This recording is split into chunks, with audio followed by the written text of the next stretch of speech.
Hi, my name is Alisha and I'm on the CU Women's Golf Team. I'm a junior and today I'll be reading Miss Mary Reporting.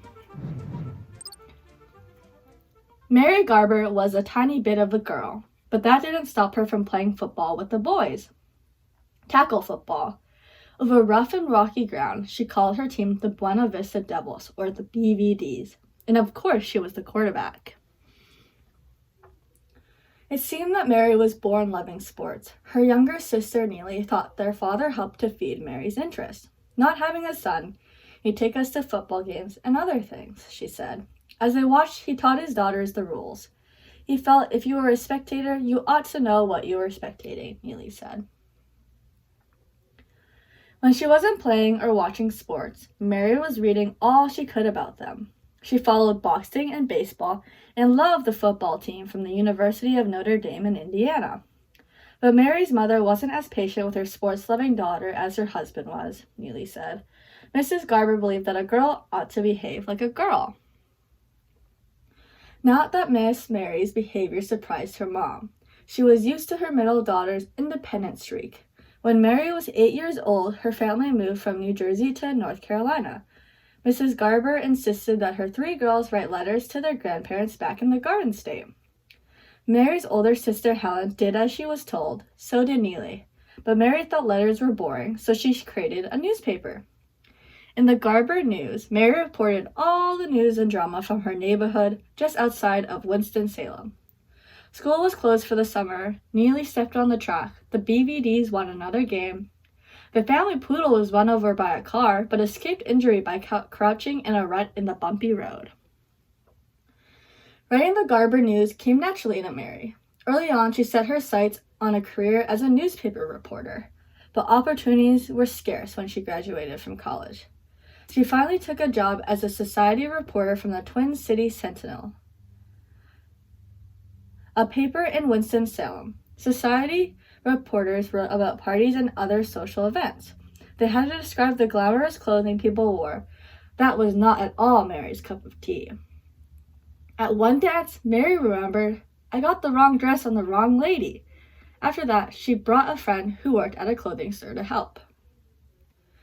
Mary got her big break when the United States entered World War II. Many of the nation's young men joined the armed forces, leaving the women to take over their job on the home front.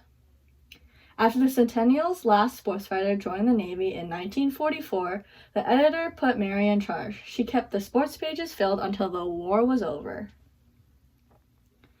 It wasn't easy, especially at the beginning. When Mary went to cover her first college football game, she found that there were no programs identifying the players. How could she describe the action if she didn't know who was making the plays?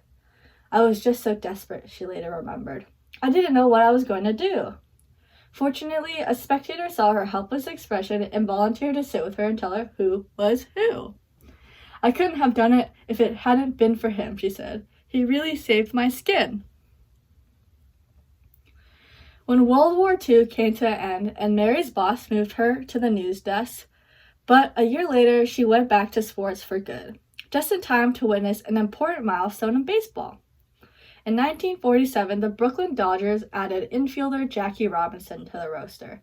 Back then, African-American athletes like Jackie played in baseball's segregated Negro leagues.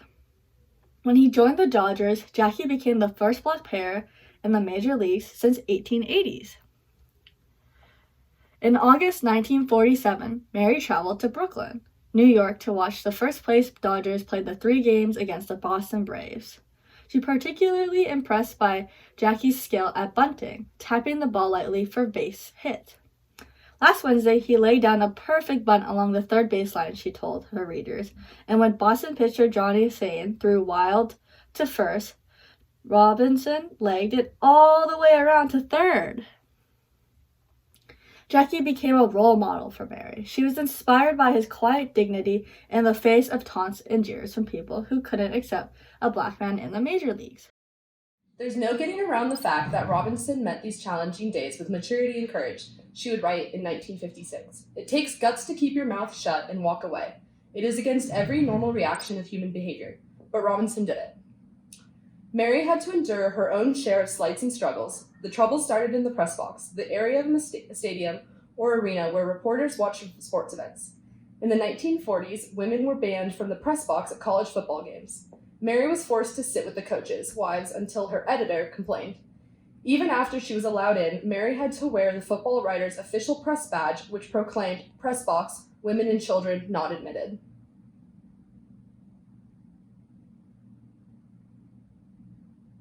Locker rooms posed another problem. After a game, male reporters headed into the team's locker rooms to interview players while they were changing into their street clothes, but Mary had to wait outside.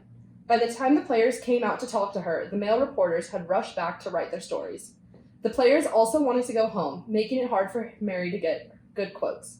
A few skipped out on her altogether. Sometimes being a female sports reporter brought unusual requests.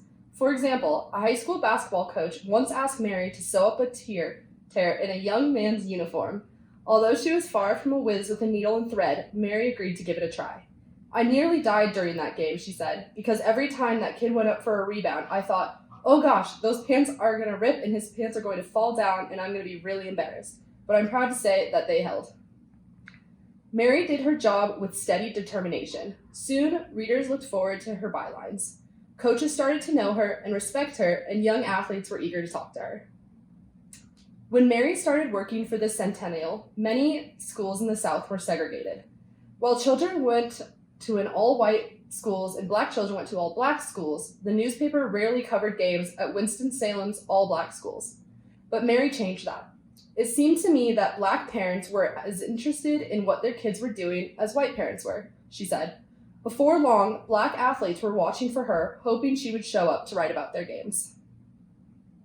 Mary showed up for more than 50 years. She wrote about baseball, football, basketball, tennis, track and field, and just about every other competitive contest, including marbles. She officially retired in 1986 at age 70, but after that she kept coming to work every day and writing at least 3 articles a week. By the time Mary gave up this daily grind in 2002, people realized what an extraordinary career she'd had. She won awards and was voted into the Sports Writers Hall of Fame. These honors were parts of Mary's legacy as a sports writer, but so were her encounters with people she'd written about years before. Time after time, these adults showed Mary folded yellow newspaper clips with her byline that they'd been carrying in their wallets for decades.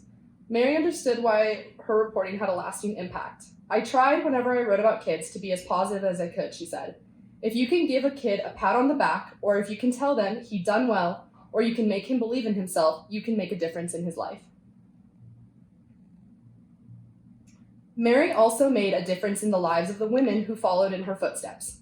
Ashley McGeechee-Fox, who covered the National Football League for ESPN.com, was an 8-year-old tennis player in the Winston-Salem when Mary wrote an article about her. Years later, Mary was told her role model as Ashley pursued her own career as a sports writer. Ashley said, "I remember thinking, if this petite lady in granny glasses can stand up to an angry coach, why can't I?" According to Mary, the greatest compliment she ever got came from a young boy. It happened in the 1950s when Mary was covering the soapbox derby in Winston-Salem. A friend of hers who was sitting in the stands overheard a conversation between 2 African-American boys about 8 and 10 years old. The older boy pointed to Mary and said, "Do you see that lady down there on the field?" The second boy nodded. "That's Miss Mary Garber, and she doesn't care who you are or where you're from or what you are. If you do something, she's going to write about you." And that's the end.